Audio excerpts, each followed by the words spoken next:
ಮಧ್ಯಾಹ್ನದೊಳಗಡೆ ಕೆಲಸ ಎಲ್ಲ ಮುಗಿಸ್ಕೊಂಡು ಇನ್ನು ಸಂಜೆ ಟೈಮಿಂಗ್ಸ್ಗೆ ನಮ್ಮ ಅಕ್ಕ ಹೂ ತಂದಿದ್ರು. ಅವ್ರು ಹೂ ಕೊಡ್ತಾ ಇದ್ದಾರೆ, ನಾವೆಲ್ಲ ಕುತ್ಕೊಂಡು ಹೋಳಿಗೆಗೆಲ್ಲ ರೆಡಿ ಮಾಡ್ಕೊತಾ ಇದೀವಿ. ಅಂದ್ರೆ ನಮ್ಮ ಸೈಡಲ್ಲಿ ಇದಕ್ಕೆ ಕರ್ಗಿಡಬು ಅಂತಾರೆ, ಕೆಲವೊಬ್ರು ಕೆಲವೊಂದು ಜಾಗದಲ್ಲಿ ಕೆಲವೊಂದು ತರ ಕರಿತಾ ಇರ್ತಾರೆ. ಸೊ ಫ್ರೆಂಡ್ಸ್, ಇನ್ನು ಸಂಜೆಗೆ ಪೂಜೆಗೆಲ್ಲ ರೆಡಿ ಮಾಡ್ಕೊಂಡು ಇನ್ನೊಂದ್ಸರಿ ಪೂಜೆ ಎಲ್ಲ ಮಾಡ್ಕೊಂಡು ನಮ್ಮ ಫ್ಯಾಮಿಲಿ ಚಿಕ್ಕದಾಗಿ ಏನಿದೆ ಅದೆಲ್ಲ ಬಂತು. ಹಾಗೆ ಹೊರಗಡೆಯಿಂದನೂ ಕೂಡ ಕೆಲವೊಬ್ಬರನ್ನ ಕರ್ಕೊಂಡ್ ಬಂದಿದ್ದೆ. ಸೊ ಅವರು ಕೂಡ ಅರಿಶಿನ ಕುಂಕುಮ ಉಡಕ್ಕಿ ಎಲ್ಲ ತುಂಬಿದ್ದಾರೆ. ಆದ್ಮೇಲೆ ನಮ್ಮ ಮನೆಯವ್ರನ್ನ ಅಷ್ಟು ಜನನ ಕೂರಿಸಿ ಇವಾಗ ಉಡಕ್ಕಿ ಕೊಡ್ತಾ ಇದ್ದೀನಿ. ಸೊ ಪ್ಲೀಸ್ ಇಗ್ನೋರ್ ಮಾಡಿ ನನ್ನ ಡ್ರೆಸ್ಸೆನ್ಸ್ನ. ಸ್ಯಾರಿ ಉಟ್ಕೋಬೇಕಿತ್ತು ದಿವ್ಯಾ ಅಂತ ಅನ್ಬೇಡಿ. ನಮ್ಮ ಮಿಂಚುನ ಇಟ್ಕೊಂಡು ಇಷ್ಟೆಲ್ಲ ಮಾಡಿದ್ದೆ ನನಗೆ ಒಂಥರ ಕುತ್ತಿಗೆ ಬಂದಂಗೆ ಆಗಿತ್ತು ಫ್ರೆಂಡ್ಸ್. ಅಷ್ಟು ಕಾಟ ಕೊಡ್ತಾ ಇದ್ದಾಳೆ. ಐ ಡೋಂಟ್ ನೋ, ಒಂದು ವೀಕಿಂದ ಹಿಂಗೆ ಕಂಟಿನ್ಯೂಸ್ ಆಗ್ತದೆ.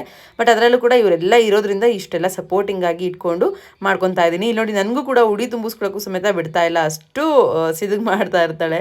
ಸೊ ಅವಳನ್ನ ಹಿಡ್ಕೊಂಡು ಸಾಕಾಗ್ಬಿಡುತ್ತೆ. ಫೈನಲಿ ನಮ್ಮ ಅಕ್ಕನೇ ನನಗೆ ಉಡಿ ತುಂಬ್ತಾ ಇದ್ದಾರೆ. ಇದೆಲ್ಲ ಆಗಿದ ತಕ್ಷಣ ಮತ್ತೆ ನಮ್ಮದು ಊಟ ಫುಲ್ ರೀಲ್ಸ್ ಕಾಮಿಡಿ ಇದೆಲ್ಲ ಸ್ಟಾರ್ಟ್ ಆಯಿತು. ಸೇರೋದು ಅಪರೂಪ ಅಂತಂದ್ರೂ ಸೇರೋದೆಲ್ಲ ನೆನ್ಪಿಟ್ಕೋಬೇಕು, ಹಾಗೆ ಎಂಜಾಯ್ ಮಾಡ್ತಾ ಇರ್ತೀವಿ. ಸೊ ನೋಡಿ, ಊಟಕ್ಕೆ ಕುತ್ಕೊಂಡಾಗ ಕೂಡ ಅವ್ರದ್ದು ರೀಲ್ಸ್ ಇನ್ನೂ ಮುಗ್ದಿಲ್ಲ. ನಮ್ಮ ಅಕ್ಕ ಅಂತೂ ಒಂದು ಸ್ವಲ್ಪ ರೀಲ್ಸ್ ಮೇಲೆ ತುಂಬ ಅಚ್ಚುಮೆಚ್ಚು, ಹಾಗಾಗಿ ಹಿಂಗೆ ಮಾಡ್ತಾ ಇರ್ತಾಳೆ.